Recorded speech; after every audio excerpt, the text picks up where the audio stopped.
വിഷ്ണുശാലിനിയുടെ latest എപ്പിസോഡിൽ ആ പോലീസുകാരോട് സോമശേഖരനോട് എത്ര പറഞ്ഞിട്ടും ഉടനെ ഒന്നും പോകാനായിട്ട് പറ്റില്ല എന്ന് മനസ്സിലാക്കുന്ന സുസ്മിതയാണെങ്കിൽ ഇന്ന് എൻ്റെ ദിവസമാണെന്നും പറഞ്ഞ് അഹങ്കരിച്ച് വന്നതാണ്. പക്ഷേ ഈ പോലീസുകാർ അവന്മാരുടെ ഒരു ഡോഗ് ഷോ എല്ലാം അങ്ങോട്ട് നശിപ്പിച്ചു. പക്ഷേ ശാലിനി, നീ അങ്ങോട്ട് സന്തോഷിക്കുകയൊന്നും വേണ്ട. നീ അവിടെ സന്തോഷിക്കുന്ന ഓരോ നിമിഷവും നിൻ്റെ പതനത്തിലേക്കുള്ളത് തന്നെയാണ്. ഇന്ന് എൻ്റെ നല്ല ദിവസവും നിൻ്റെ മോശം ദിവസവും തന്നെയാണ്. ഞാൻ ഉടനെ അങ്ങോട്ടത്തേക്ക് എത്തും എന്നൊക്കെ ചിന്തിച്ച് സുസ്മിത നടു റോഡിൽ തന്നെ നിൽക്കുന്നുണ്ട്. ഇതേസമയം അവിടെ സത്യഭാമയാണെങ്കിൽ എല്ലാവരോടുമായിട്ട് വിശേഷങ്ങളൊക്കെ പറയുന്നുണ്ട്. തുടർന്ന് ചുറ്റുമൊക്കെ നോക്കിയിട്ട്, അല്ല പപ്പി എവിടെ, അവളിവിടെ ഈ സമയത്ത് വേണ്ടതാണല്ലോ എന്ന് പറയുമ്പോൾ പൊന്നി പറയുന്നുണ്ട്, പപ്പി അവിടെ സത്യമായിട്ട് ആ ടോക്കിംഗ് റോളുമായിട്ട് കളിച്ചുകൊണ്ടിരിക്കുകയാണ്. ഞാൻ വിളിച്ചപ്പോൾ പിന്നീട് വരാമെന്ന് പറഞ്ഞു എന്ന്. അന്നേരം എങ്കിൽ അത് നടക്കട്ടെ എന്നിങ്ങനെ പറയുന്നുണ്ട്. തുടർന്ന് രാഘവൻ നായർ ചോദിക്കുകയാണ്, അല്ല ചടങ്ങുകളൊക്കെ തുടങ്ങാമല്ലോ, പിന്നെ ശാലിനിയെ പോയി വിളിച്ചുകൊണ്ട് വാ എന്ന് പറയുമ്പോൾ ശ്യാമയോട് പറയുകയാണ് രാഘവൻ നായർ ശാലിനിയെ വിളിച്ചുകൊണ്ട് വരാനായിട്ട്. അപ്പോൾ വേണ്ട, ഞാൻ പോയി വിളിച്ചുകൊണ്ട് വരാമെന്നും പറഞ്ഞിട്ട് സത്യഭാമ പോകുന്നുണ്ട് ശാലിനിയെ വിളിക്കാനായിട്ട്. തുടർന്ന് സത്യഭാമ സന്തോഷത്തോടെയൊക്കെ പോകുന്നത് കണ്ടിട്ട് രാഘവൻ നായരും വിഷ്ണുവൊക്കെ ഇങ്ങനെ നോക്കുന്നുണ്ട്. തുടർന്ന് രാഘവൻ നായർ പറയുകയാണ്, അവൾക്ക് നല്ല മാറ്റമുണ്ട്, പിന്നെ അത് നല്ലത് തന്നെയാണ്. എന്തായാലും ശാലിനിയാണ് ഈ വീട്ടിലെ ഇപ്പോഴത്തെ താരം, നീയൊന്നും ആരുമല്ല എന്നൊക്കെ രോഹിത്തിനെ നോക്കി ഇങ്ങനെ കളിയാക്കുകയും ചെയ്യുന്നുണ്ട്. രോഹിത്ത് ഇങ്ങനെ വിഷമം പോലെയൊക്കെ ചുമ്മാ വെറുതെ ചിരിച്ച് കാണിക്കുകയാണ്. ശ്യാമയെ അതേപോലെ ചിരിച്ച് നിൽക്കുമ്പോൾ പക്ഷേ വിഷ്ണു ആണെങ്കിൽ ആകെ വെപ്രാളപ്പെട്ടങ്ങ് വിയർത്ത് കുളിച്ച് ആകെ ഒരു ടെൻഷനിൽ നിൽക്കുകയാണ്.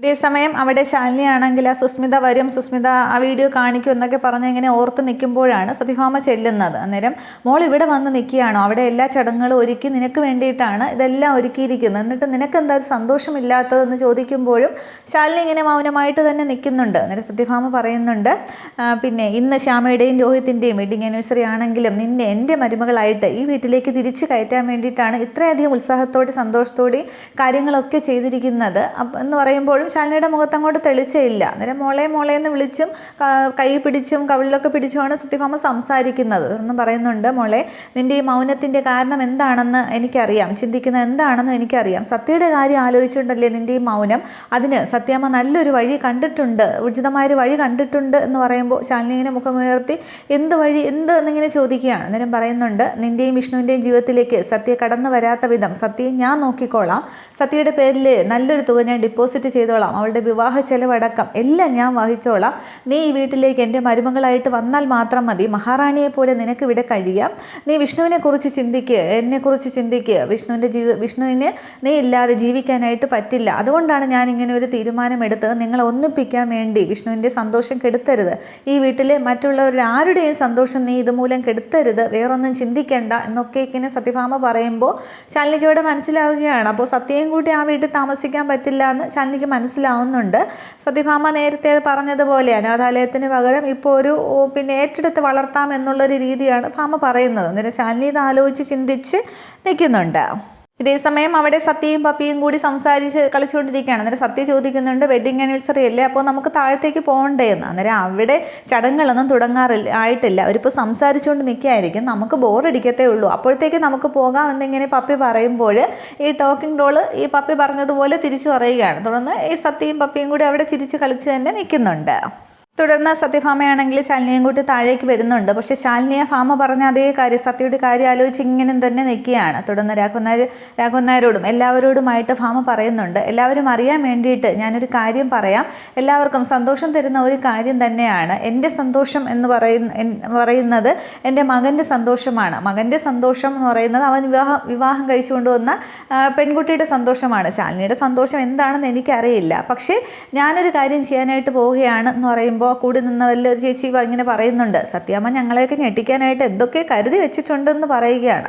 അന്നേരം വിഷ്ണുവിനും ബാക്കിയെല്ലാവർക്കും കാര്യം അങ്ങോട്ട് മനസ്സിലാവുന്നില്ല. തുടർന്ന് സത്യഭാമ തൻ്റെ കയ്യിലിരിക്കുന്ന താക്കോൽ കൂട്ടം ഇങ്ങനെ കാണിച്ചിട്ട് പറയുകയാണ്, വർഷങ്ങൾക്ക് മുമ്പ് എന്നെ വീട്ടിലേക്ക് വിവാഹം കഴിച്ചുകൊണ്ട് വന്നപ്പോൾ രാഘവേട്ടൻ്റെ അമ്മ നിധി പോലെ കാത്തു സൂക്ഷിക്കണം എന്ന് പറഞ്ഞ് എനിക്ക് തന്നതാണ്, ഇനി ഇത് പിന്നെ സൂക്ഷിക്കാനുള്ള അവകാശം എനിക്കല്ല, എൻ്റെ വിഷ്ണുവിൻ്റെ ഭാര്യയ്ക്കാണ്, എൻ്റെ മൂത്ത മരുമകൾക്ക്, ഇതൊരു ഒഴിഞ്ഞു കൊടുക്കൽ തന്നെയാണ്, പുതിയ തലമുറയ്ക്ക് ഇങ്ങനെ ഉണ്ടെന്നും വലിയ ആചാരമൊന്നും ആയിരിക്കില്ല, പക്ഷേ ഇതൊരു കസേര ഒഴിയൽ എന്ന പോലെയാണ്, ഞാനിത് എൻ്റെ മരുമകൾക്ക് കൊടുക്കുകയാണ്, സ്നേഹത്തോടെ വാങ്ങ് എന്ന് പറഞ്ഞിട്ട് സത്യഭാമ താക്കോൽ ഇങ്ങനെ ശാലിനിക്ക് നേരെ നീട്ടുകയാണ്. അന്നേരം രാഘവൻ നായർക്കും പിന്നെ രോഹിത്തിനും ശാരദാമ്മയ്ക്കും ശ്യാമയ്ക്കും എല്ലാവർക്കും സന്തോഷമാകുന്നുണ്ട്, പിള്ളയും പൊന്നി ഉൾപ്പെടെ. അന്നേരം വിഷ്ണുവിന് ചെറിയൊരു ആ ടെൻഷൻ അങ്ങോട്ട് മാറുന്നുണ്ട്, വിഷ്ണു ഇങ്ങനെ ചെറിയൊരു സന്തോഷത്തിൽ നിൽക്കുകയാണ്.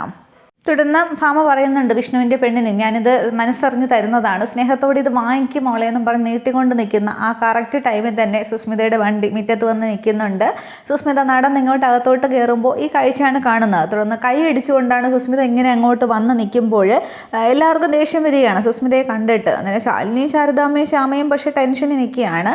അന്നേരം രോഹിത്ത് വിചാരിക്കുകയാണ് ഇവൾ വീണ്ടും പ്രശ്നം ഉണ്ടാക്കാനായിട്ട് എന്നിങ്ങനെ പറഞ്ഞ് രോഹിത്ത് കടിച്ചു പിടിക്കുന്നുണ്ട്. തുടർന്ന് സത്യഭാമയോടും പിന്നെ സുസ്മിത പറയുകയാണ് നന്നായിട്ടുണ്ട് അമ്മായിയമ്മയുടെയും മരുമകളുടെയും നാടകം, രണ്ടുപേർക്കും കൂടി ഒരു കുച്ചിപ്പുടി അങ്ങോട്ട് കളിക്കാമായിരുന്നില്ലേ, ഒന്നുമില്ലെങ്കിൽ ഒരു മാർഗം കളിയെങ്കിലും കളിക്കാമായിരുന്നു, ഒരു മാർഗം ഇല്ലാത്തവർക്ക് കളിക്കാൻ പറ്റുന്ന കളിയാണ് ഈ മാർഗം കളി എന്നൊക്കെ കേട്ടിട്ടില്ലേ എന്നും പറഞ്ഞ് സുസ്മിത അങ്ങോട്ട് തകർക്കുമ്പോൾ എന്താടി നീ ഇപ്പം എന്തിനാ ഇങ്ങോട്ട് വന്നത് എന്ന് പറഞ്ഞിട്ട് വിഷ്ണു അങ്ങോട്ട് ചൂടാവുകയാണ്. അന്നേരം നാവാടാനുള്ള സമയം ഞാൻ തരാം വിഷ്ണു ഏട്ടാ, വരട്ടെ എന്ന് പറഞ്ഞിട്ട് പിന്നെ സത്യഭാമയോട് പറയുകയാണ് നിങ്ങളുടെ ഈ മരുമകളോട് എനിക്ക് കുറച്ച് ചോദ്യങ്ങൾ ചോദിക്കാനുണ്ടെന്ന് സുസ്മിത പറയുന്നുണ്ട്. അന്നേരം ശ്യാമ പറയുകയാണ് ഇത് എൻ്റെയും രോഹിത്തിൻ്റെയും വെഡ്ഡിങ് ആനിവേഴ്സറിയാണ്, ഇവിടെ നിന്നെ ആരും ക്ഷണിച്ചില്ലല്ലോ, പിന്നെ നീ എന്തിനാ വന്നതെന്ന് ചോദിക്കുമ്പോൾ ആഹാ നീ ഇവിടെ ഉണ്ടായിരുന്നോ, അപ്പോൾ നിൻ്റെ കുഞ്ഞേച്ചിയുടെ കഥ ഇവിടെ അരങ്ങേറുമ്പോൾ നീ ഇവിടെ ഉണ്ടാകണം, ബോധം കെടാനായിട്ട് ആരെങ്കിലും വേണ്ടേ, നിനക്ക് പിന്നെ ബോധം കെട്ട് നല്ല എക്സ്പീരിയൻസ് ആണല്ലോ എന്നും പറഞ്ഞ് ശ്യാമയോട് സുസ്മിത അങ്ങോട്ട് തട്ടിക്കയറുകയാണ്. തുടർന്ന് സത്യഭാമയാണെങ്കിൽ സുസ്മിത ഇങ്ങോട്ട് പിടിച്ച് നിർത്തിയിട്ട് പറയുന്നുണ്ട് ഇത് നല്ല രീതിയിൽ നടന്ന് പോയിക്കൊണ്ടിരിക്കുന്ന ഒരു ചടങ്ങാണ്, ഇവിടെ ഇങ്ങോട്ടത്തേക്ക് നീ വന്നത് ആർക്കും ഇഷ്ടമായിട്ടില്ല, അതുകൊണ്ട് മര്യാദയ്ക്ക് പുറത്തു പോകുന്നതാണ് നല്ലത് എന്നിങ്ങനെ പറയുമ്പോൾ നീ ഇവിടെ നിൽക്കണ്ട എന്ന് പറയുമ്പോൾ അല്ലെങ്കിലും ഞാനിവിടെ കയറി പൊറുക്കാൻ വന്നതൊന്നുമല്ല, എനിക്ക് ശാലിനിയോട് കുറച്ച് ചോദ്യങ്ങളൊക്കെ ചോദിച്ച് ബോധ്യപ്പെടാനുണ്ട്, അത് കഴിഞ്ഞിട്ട് ഞാൻ അങ്ങ് പൊയ്ക്കോളാം എന്നിങ്ങനെ പിന്നെ സുസ്മിത സംശയങ്ങൾ തീർക്കാനുണ്ട്, ആ സംശയം ചോദിച്ചതിന് ശേഷം ഞാനങ്ങ് പൊയ്ക്കോളാം എന്ന് സുസ്മിത പറയുമ്പോൾ അതെ നിൻ്റെ സംശയമൊന്നും ഇവിടെ ആർക്കും കേൾക്കണ്ട, ഇവിടെ ആർക്കും സംശയമില്ല, ഉത്തരവും പറയാനില്ല, നീ മര്യാദയ്ക്ക് പോയെന്നും പറഞ്ഞ് വിഷ്ണു വീണ്ടും അങ്ങോട്ട് സുസ്മിതയോട് ദേഷ്യപ്പെടുകയാണ്. അന്നേരം സുസ്മിത പറയുകയാണ് ഒന്ന് അടങ്ങ് വിഷ്ണു ഏട്ടാ, ഞാൻ അങ്ങോട്ട് വഴക്കുണ്ടാക്കാൻ വന്നതൊന്നുമല്ല, നിങ്ങളുടെ എല്ലാവരുടെയും ഉള്ളിലുള്ള ചോദ്യത്തിന് ഞാൻ അങ്ങോട്ട് മറുപടി അറിയാൻ വേണ്ടി വന്നതാണ്, അത് ഈ വീട്ടിൻ്റെ അടിത്തറ ഇളക്കുന്നതാണെങ്കിലോ ഞാനതങ്ങോട്ട് തെളിയിക്കട്ടെ എന്ന് ചോദിക്കുമ്പോൾ എങ്കിൽ തെളിയിക്കടി എന്നിങ്ങനെ വിഷ്ണു അങ്ങോട്ട് ഒന്ന് കടുപ്പിച്ച് പറയുമ്പോൾ സുസ്മിത പെട്ടെന്ന് ശ്യാമയെ പിടിച്ചങ്ങോട്ട് മുന്നോട്ട് നിർത്തുന്നുണ്ട്. എങ്കിൽ ചോദിക്ക് വിഷ്ണു ഏട്ടാ പപ്പിയുടെ അച്ഛൻ ആരാണെന്ന് ഇവളോട് ചോദിക്ക് എന്ന് പറഞ്ഞ് ആ പെട്ടെന്നുള്ള സുസ്മിതയുടെ നീക്കത്തിൽ ശ്യാമ ഇങ്ങനെ ഒരു നിമിഷം പരിഭ്രമിച്ച് നിൽക്കുമ്പോൾ രോഹിത്തിനും ബാക്കി എല്ലാവർക്കും അങ്ങോട്ട് ദേഷ്യം വരുന്നുണ്ട്. അതൊന്നും പക്ഷേ ശ്യാമ ഒന്നും മിണ്ടാതെ നിൽക്കുകയാണ്. അന്നേരം ശാരദാമ്മയും ശാലിനിയൊക്കെ ഇങ്ങനെ ടെൻഷന് നിൽക്കുമ്പോൾ ഇവൾ പറയട്ടെ പപ്പിയെ പ്രസവിച്ചത് ആരാണെന്ന് ഇവൾ പറയട്ടെ എന്നിങ്ങനെ ചോദിക്കുമ്പോൾ സത്യഭാമ അങ്ങോട്ട് വീണ്ടും ദേഷ്യപ്പെടുന്നുണ്ട് സുസ്മിതയോട്. അന്നേരം എങ്കിൽ പിന്നെ ഇവൾ പറയട്ടെ പപ്പിയെ പ്രസവിച്ചത് ആരാണെന്ന് ഇവൾ പറയട്ടെ എന്ന് പറഞ്ഞ് വീണ്ടും സുസ്മിത ഇങ്ങനെ കട്ടാക്കി നിൽക്കുമ്പോൾ രാഘവൻ നായർ പറയുകയാണ് ജയിലിൽ പോയി കിടന്നിട്ട് ഇവളുടെ സ്വഭാവത്തിന് മാറ്റം വന്നില്ല, നല്ല വനിതാ പോലീസുകാർ വേണം ഇവള് നല്ല ഇടി കൊടുക്കാനായിട്ട് എന്ന് പറയുമ്പോൾ എങ്കിലെങ്ങോട്ട് ഇറക്കി കാണിക്കുക, അതൊക്കെ പണ്ടേ പയറ്റി തെളിഞ്ഞതാണ്, അങ്ങനെയുള്ള ആൾക്കാരൊക്കെ വന്നിട്ടുണ്ട്, പക്ഷെ വന്നങ്ങോട്ട് നിൽക്കുമ്പോൾ മർമ്മ നോക്കി സുസ്മിത ഒന്നങ്ങോട്ട് കൊടുക്കും, പിന്നെ അവരാരും എണീച്ച് നേരെ നടന്ന് വീട്ടിൽ പോവില്ല, ഉച്ചിലും ബീച്ചിലും ഒക്കെ നടക്കുകയാണ്, അതുകൊണ്ട് ആ സൈസൊന്നും ഇങ്ങോട്ട് ഇറക്കാൻ നോക്കണ്ട എന്ന് പറഞ്ഞ് രാഘവൻ നായരോടും പറയുമ്പോൾ ഇവളെന്നും പറഞ്ഞ് ആകെ ദേഷ്യത്തിൽ രാഘവൻ നായരും അങ്ങോട്ട് കടിച്ചു പിടിക്കുകയാണ്. തുടർന്ന് സുസ്മിത പറയുകയാണ് ശ്യാമയ്ക്ക് അബോർഷനായതും പിന്നീട് ഒരിക്കലും അവൾക്ക് പ്രസവിക്കാൻ കഴിയില്ല എന്നുള്ള സത്യങ്ങളൊക്കെ ഈ പറ്റിച്ചേർന്നിരിക്കുന്ന മണിഗുണാഞ്ചം പോലും അറിഞ്ഞില്ല എന്നിങ്ങനെ രോഹിത്തിനെ ചൂണ്ടി പറയുമ്പോൾ ഡി എന്നും പറഞ്ഞ് രോഹിത് അങ്ങോട്ട് ചാടി കടിക്കുന്നുണ്ട്. അന്നേരം മതി നിർത്ത വേണ്ട ഞാനങ്ങോട്ട് പറഞ്ഞോട്ടെ എന്ന് പറഞ്ഞിട്ട് ശാലിനിയെ പിടിച്ചങ്ങോട്ട് സുസ്മിത മുന്നോട്ട് നിർത്തിയിട്ട് പറയുകയാണ് പപ്പിയെ പ്രസവിച്ചത് ഇവളാണ് പപ്പിയെ പ്രസവിച്ചത്, പിന്നെ അതും ഇരട്ട കുട്ടികളെ എന്നിങ്ങനെ പറയുമ്പോൾ വിഷ്ണുവിൻ്റെ കാതുകളിൽ ഈ സുസ്മിത പറയുന്നത് ഇങ്ങനെ അങ്ങോട്ട് മുഴങ്ങുകയാണ്. വിഷ്ണു ഇങ്ങനെ ആകെ അന്തം വിട്ട് ഷോക്കായിട്ട് നിൽക്കുകയാണ്. ശാരദാമ്മ ഇങ്ങനെ വായിൽ കൈ വയ്ക്കുന്നുണ്ട്, ബാക്കി എല്ലാവരും അന്തം വിട്ട് നിൽക്കുകയാണ്.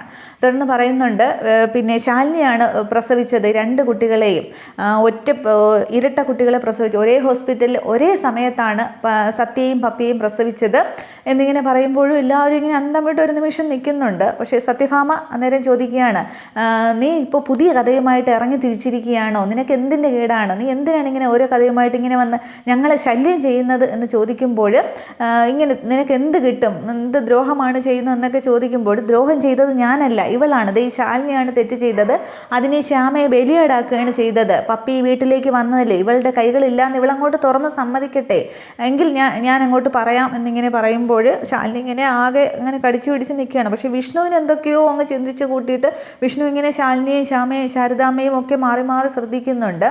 അന്നേരം പറയുന്നുണ്ട്, എൻ്റെ കയ്യിൽ ഞാൻ പറഞ്ഞതെല്ലാം വ്യക്തമായിട്ടുള്ള കാര്യങ്ങളാണ് എന്നിങ്ങനെ പറയുമ്പോൾ, സുസ്മിത പറയുമ്പോൾ പിന്നെ ശാലിനി ചോദിക്കുന്നുണ്ട്, എന്താ സുസ്മിത നീ പറയുന്നത്, നിനക്കെന്താ ഭ്രാന്ത് പിടിച്ചോ, ജയിലിൽ കിടക്കുമ്പോൾ നിനക്ക് തലയ്ക്ക് വല്ല കൊട്ടും വല്ലതും കിട്ടിയോ, ഇല്ലാത്ത കഥകൾ വന്ന് പറഞ്ഞ് ഈ ഫംഗ്ഷൻ അലങ്കോലമാക്കാനാണോ നിൻ്റെ ഉദ്ദേശം എന്നിങ്ങനെ ചോദിക്കുമ്പോൾ ഒരു ധൈര്യം സംഭരിച്ച് എന്ന പോലെ ഇങ്ങനെ സുസ്മിതയോട് ശാലിനി ഇങ്ങനെ ചോദിക്കുകയാണ്. അന്നേരം ശാരദാമ്മയ്ക്ക് ചെറിയൊരു ആശ്വാസം വരുന്നുണ്ട്. പക്ഷേ വിഷ്ണു അപ്പോഴും അന്നേരം ഒരു ഷോക്കിൽ തന്നെ നിൽക്കുകയാണ്. അന്നേരം സുസ്മിത പറയുകയാണ്, ഞാൻ ഈ പറയുന്ന ഓരോ കാര്യത്തിനും വ്യക്തമായ തെളിവോട് കൂടിയാണ് ഞാൻ വന്നിരിക്കുന്നത്. പപ്പിയെയും സത്യയും പപ്പിയെ പ്രസവിച്ചത് ഈ ജില്ലാ കളക്ടറാണ്, ശാലിനിയാണ് എന്നുള്ളതിന് ശാലിനി തന്നെ പറയുന്ന ജില്ലാ കളക്ടർ പറയുന്ന വീഡിയോ എൻ്റെ കയ്യിലുണ്ട്, തെളിവ് സഹിതമാണ് ഞാൻ വന്നിരിക്കുന്നത് എന്നിങ്ങനെ പറഞ്ഞ് സുസ്മിത ഫോണിങ്ങനെ പൊക്കി കാണിക്കുന്നുണ്ട്. അതിനു മുന്നേ പറയുന്നുണ്ട്, ഇരട്ട കുട്ടികളെ പ്രസവിച്ചിട്ട് അതിനൊന്നിനെ അനിയത്തിക്ക് വളർത്താൻ കൊടുക്കുകയാണ് ഈ ചേച്ചി ചെയ്തത്, അങ്ങനെ ഒരു ത്യാഗ മനോഭാവമാണ് ചെയ്തത് എന്നൊക്കെ ഇങ്ങനെ പറയുന്നുണ്ട്. അതെല്ലാം ഒരു നിമിഷം വിഷ്ണുവും ബാക്കി എല്ലാവരും ഒക്കെ വിശ്വസിക്കുന്നുണ്ട്. അതിനുശേഷമാണ് ഈ തെളിവുണ്ടെന്ന് പറയുന്നതൊക്കെ. തുടർന്ന് ശാലിനി അങ്ങ് ദേഷ്യത്തോടെ പറയുന്നുണ്ട്, നാവ് കൊണ്ട് പറഞ്ഞ് ഫലിപ്പിക്കാതെ തെളിവുണ്ടെങ്കിൽ അങ്ങോട്ട് കാണിക്കടി എന്ന് പറയുകയാണ്. നിനക്ക് കാണിക്കാമെന്ന് പറയുമ്പോൾ അങ്ങോട്ട് കാണിക്കെന്ന് ശാലിനിയും കട്ടയ്ക്ക് പറയുന്നുണ്ട്. തുടർന്ന് സുസ്മിതയാണെങ്കിൽ തൻ്റെ ഫോണിലെ വീഡിയോ നോക്കുന്നുണ്ട്. പക്ഷേ എങ്ങനെ നോക്കിയിട്ട് സുസ്മിതയ്ക്ക് അതങ്ങോട്ട് കാണാനായിട്ട് സാധിക്കുന്നില്ല. അന്നേരം ശാലിനി ഇങ്ങനെ കൈയും കെട്ടി സുസ്മിത തന്നെ നോക്കി നിൽക്കുന്നുണ്ട്. സത്യഭാമയുടെ ഭാവം മാറുകയാണ്. അന്നേരം എന്താടി തെളിവില്ലേ എന്ന് ചോദിക്കുകയാണ്. അന്നേരം ഉണ്ടായിരുന്നു, ഞാൻ പുറപ്പെടുന്നതിന് മുമ്പ് ഉണ്ടെന്ന് ഉറപ്പ് വരുത്തിയിട്ടാണ് വന്നത് എന്ന് പറയുമ്പോൾ പിന്നെ അതെന്താടി ആവിയായി പോയോ എന്നും പറഞ്ഞ് സത്യഭാമ ഇങ്ങോട്ട് ദേഷ്യപ്പെടുകയാണ്.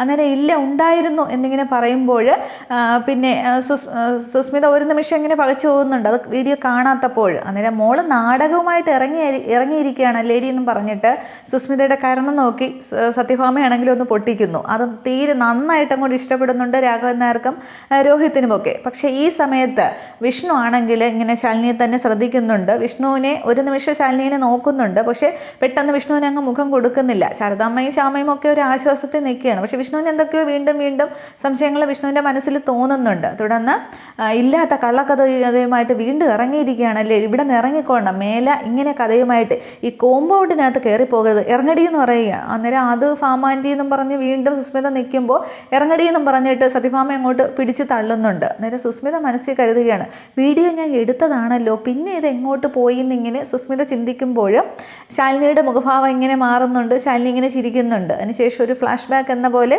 അത് കാണിക്കുന്നുണ്ട് സംഭവം എന്താണെന്ന്.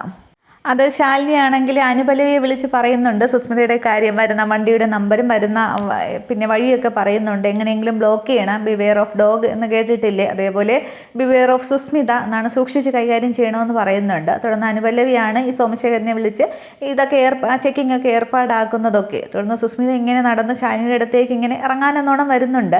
അന്നേരം സുസ്മിത ഇങ്ങനെ ശാലിനിയെ തന്നെ നോക്കുമ്പോൾ ശാലിനി പറയുന്നുണ്ട്, ഇപ്പോൾ എനിക്കൊരു പഴഞ്ചൊല്ലാണ് ഓർമ്മ വരുന്നത്, പൊട്ടനെ ചട്ടൻ ചതിച്ചാൽ ചേട്ടനെ ദൈവം ചതിക്കും എന്ന് കേട്ടിട്ടില്ലേ എന്ന് പറഞ്ഞ് സുസ്മിതയെ നോക്കി ശാലിനി ഇങ്ങനെ കൈയും കെട്ടി നോക്കി നിൽക്കുകയാണ്. ആ ഒരു സീനോട് കൂടി എപ്പിസോഡ് അവസാനിക്കുന്നുണ്ട്. അപ്പോൾ സുസ്മിതയ്ക്ക് അവിടെ സത്യം തെളിയിക്കാനായിട്ട് സാധിച്ചില്ല. അപ്പോൾ ഇതിന് ശേഷമാണ് വീണ്ടും ഇനി താക്കോല് കൊടുക്കുന്നത്. പക്ഷേ സത്യം അംഗീകരിക്കാത്ത ഒരു സ്ഥാനവും അവിടെ വേണ്ട എന്ന് ശാലിനി പറയുകയാണ് ചെയ്യുന്നത്. താക്കോല് വാങ്ങിക്കില്ല, ശാരദാമ്മയോടെ സംസാരിക്കും. അതിനുശേഷം ശാലിനിയും കൊണ്ട് അവിടെ നിന്ന് പോവുകയാണ് ചെയ്യുന്നത്. ഇതൊക്കെ അടുത്ത എപ്പിസോഡിൽ. Okay, thank you.